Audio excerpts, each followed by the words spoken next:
Alright, what's going on, guys? Trev back again, here to bring you another video. This one's going to be doing another Walking Dead discussion topic, viewer requested video. Going to be talking about, giving my thoughts on, is the Walking Dead television series becoming too predictable?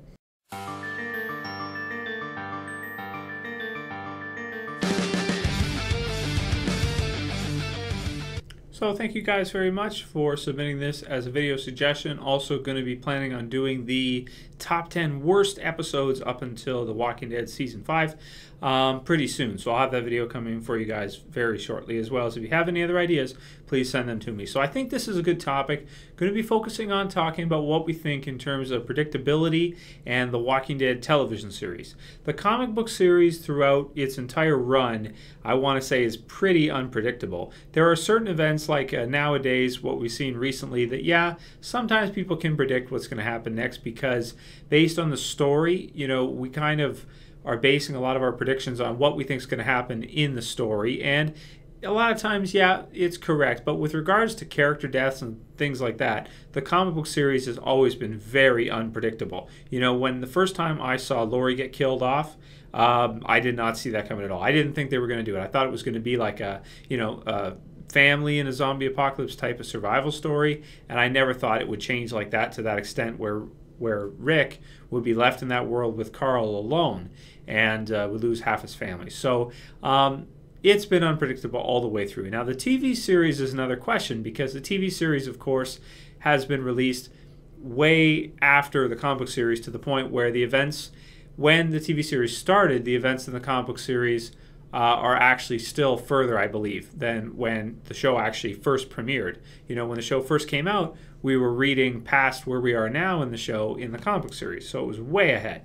And I've seen interviews with Robert Kirkman. What he said basically is if he wants to translate anything from the comic book series to the TV series, to make it faithful, he wants to have it be unpredictable. He wants it to have that that sort of shock and that awe and that not knowing what's going to happen next to the characters. That's what he wants to interpret, or that's what he wants to translate to the TV series. And in doing so, it can't be the exact same series.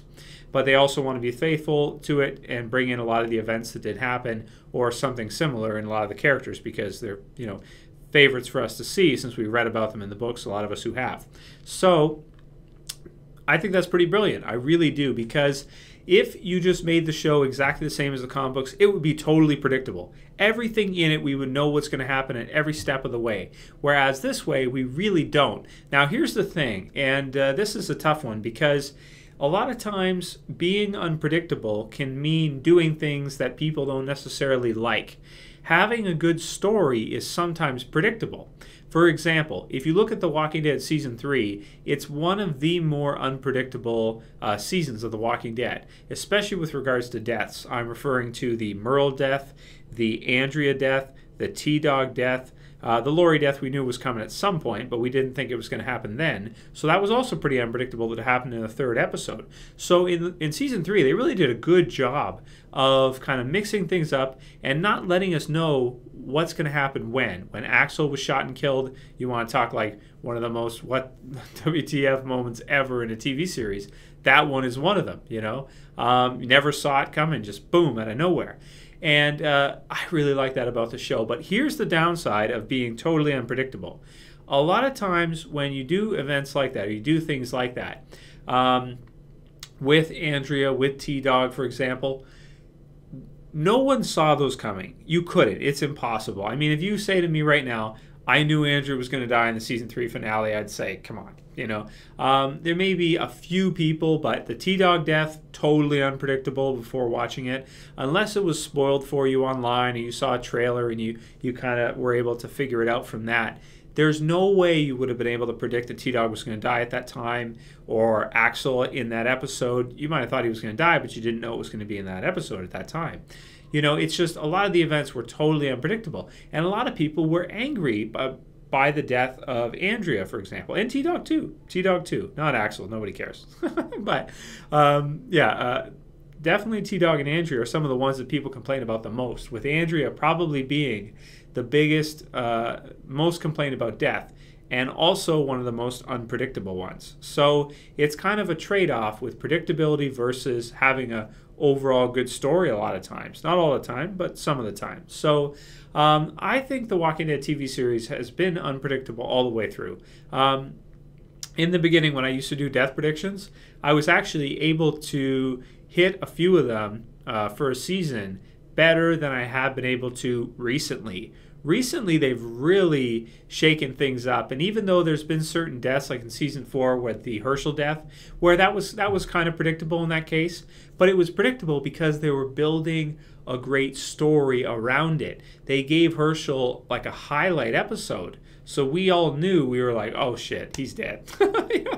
He's dead, because he had a great story there for him. So we kind of were able to tell. So it's kind of hard to say unless they do something retrospective, meaning they would have the events play through and then have flashback sequences for the story to give us a great story for that character after they're dead. That's really the only way you can do it. So personally, in my opinion, it's a trade-off between the two a lot of times, and I don't feel like The Walking Dead has gotten too predictable. If you guys have seen my prediction videos for season 4, you know in the second half, I was pretty damn convinced we were going to see at least one main core group character death, not talking about Lizzie or Mika, because they're not really, what I think of as like the core group that's been around for a while, like season 2 or around that time, like old school characters, maybe Michonne and the rest, that have been around for a long time. I was pretty damn sure we were going to get at least one big character death, and we didn't. So anybody who says the show is totally predictable, what I want to see from you is I want to see you go ahead and make videos for the next couple seasons and point out each step of the way what's going to happen so I can see how good you are doing it, because it's hard. I've been doing it for a long time and I have not gotten any better at it than I was originally. So let me know what you guys think about that. Let me know what you think about the kind of spontaneity and the unpredictableness of The Walking Dead, or if you do feel it's predictable, write why below.